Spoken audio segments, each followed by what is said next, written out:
Morning everyone, Bengali গৃহিণী ব্লগে আপনাদের সবাইকে স্বাগত। আশা করি সবাই খুব ভালো আছেন আর আমরাও ভালো আছি। আজকে হলো বুধবার আর এখন ঘড়িতে বাজে সকাল 8টা। এখন থেকে আমি আমার ব্লগটাকে কন্টিনিউ করছি।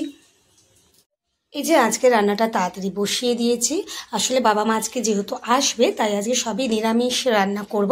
আর হাজবেন্ড যাবে বা আমাদেরকে শিয়ালদা স্টেশন থেকে আনতে, সঙ্গে ছেলেও যাবে। তাই ওরা খাওয়া দাওয়া করে একবারে 1টা-1:30 নাগাদ বেরিয়ে যাবে।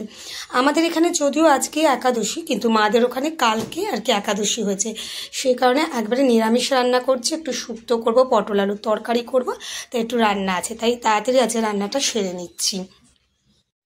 এই যে রান্না বসিয়ে বিছানা গুছাতে চলে এসেছি, কারণ আজকে একটু তাড়াহুড়োই চলছে, তাড়াতাড়ি করেই করতে হচ্ছে। একদিকে রান্না বসিয়েছি আর একদিকে বিছানা গুছাতে চলে এসেছি। তো ঝটফট করে বিছানাটা পরিষ্কার করে নিই, কারণ কুট্টুসেরও এখনও কিছু করা হয়নি, সেটাও করতে হবে। তাই একবার রান্নাঘরে যাচ্ছি, একটুখানি আলু ভাজা বসিয়ে এসেছি, আলুটা নেড়ে আসছে, আবার বিছানাটা গুছাতে চলে এসেছি। এইভাবেই আজ তাড়াতাড়ি করে করতে হচ্ছে সব কাজগুলো। উফ, এই মাত্র হাজব্যান্ড আর ছেলে বেরিয়ে গেল, একটা যুদ্ধ চললো এটুকু সময়ের মধ্যে।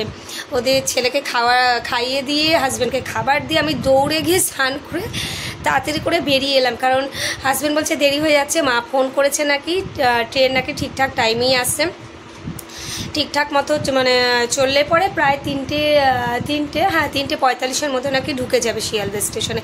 তাই ওদের বললো ঠিকঠাক তাড়াতাড়ি একটু চলে যেতে। তাই ওরা এইমাত্র এখন ওরা গাড়ি নিয়ে যাবে চৌমাথা গাড়ি রেখে তারপরে যাবে শিয়ালদায় আর কি। কটার যেন কি হাবড়া লোকাল না কি আছে, সেই ট্রেনটা ধরার চেষ্টা করবে, তাহলে ঠিকঠাকভাবে পৌঁছে যাবে। তো যাই হোক, আমার একটা যুদ্ধ হলো এইটুকু সময়ের মধ্যে। আমি জাস্ট এই স্নান করে তারপরে এসেছি।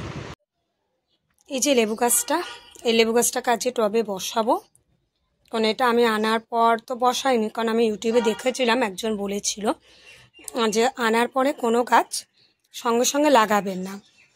ও একটা পরিবেশ থেকে এসছে, ওকেও সেরকম সেই ওয়েদারের সঙ্গে নিজেকে মানাতে হবে। তার জন্যই আমি সেটা দেখার পর থেকে আমি এনে চট করে আগে বসাই না টবে, কদিন পরে গিয়ে বসাই। তাই আজকে বসাবো টবে। আর এই দুটোতে অল্প অল্প মাটি দেওয়া আছে, গাছ দুটো ভালোই হচ্ছে মোটামুটি, দেখা যাক কী হয়। আজকে মাটি দেব, কদিন অল্প করেই মাটি দিয়ে দিয়েছিলাম। তো গাছটা লাগিয়ে নিই, তারপর আবার আপনাদেরকে দেখাচ্ছি। এই দেখুন, গাছটাকে বসিয়ে দিয়েছি টবে। এই যে গাছটা মাটি দিয়ে ভালো করে বসিয়ে দিলাম।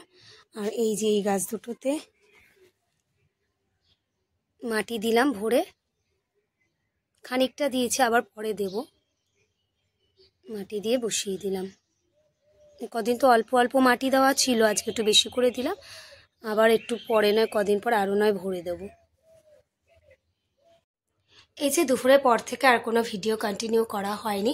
গাছ লাগানোর পর আর সেভাবে শোয়া হয়নি, একটু যদিও শুয়েছিলাম, ওই একটু মোবাইল টুকটাক দেখতে দেখতেই তারপরে দেখলাম খানিকক্ষণ পরেই মা বাবা চলে এসেছে, তাই আর সেভাবে শোয়া হয়নি।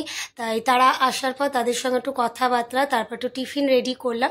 আর মা বললো বেশিক্ষণ ওয়েট করবে না, তাড়াতাড়ি শুয়ে পড়বে, তাই তাড়াতাড়ি করেই ভাত বসিয়ে দিয়েছিলাম। তাই আর সেভাবে আর ভিডিও আর করাই হয়নি, কারণ আর সময়ও পাইনি। তাই এখন আর কি এই খাওয়া দাওয়া করে সব কিছু ঘরের কাজবাজ সেরে এই এসে বসলাম। আবার ছেলে বলছে এখন ওর সঙ্গে একটুখানি চেস খেলতে, কিন্তু আমার খেলতে ইচ্ছা করছে না, কারণ আমার আর ভালোও লাগছে না, কারণ যেহেতু শোয়া হয়নি তাই আর একদমই ইচ্ছা করছে না। তাই ছেলে আর ছেলের বাবা মিলে চেস খেলতে বসবে, তো আমার আর ইচ্ছা করছে না, আমি শুয়ে পড়বো। তো যাই হোক, আজকের মতন ভিডিওটা এখানেই শেষ করে দিচ্ছি। যদি আপনাদের ভিডিওটা আজকে ভালো লেগে থাকে তাহলে একটা লাইক করে দিয়ে কমেন্টসে জানাবেন। সবাই সুস্থ থাকবেন, ভালো থাকবেন, আর দেখা হচ্ছে নেক্সট ব্লগে। তো আজকের মতন গুড নাইট, টাটা।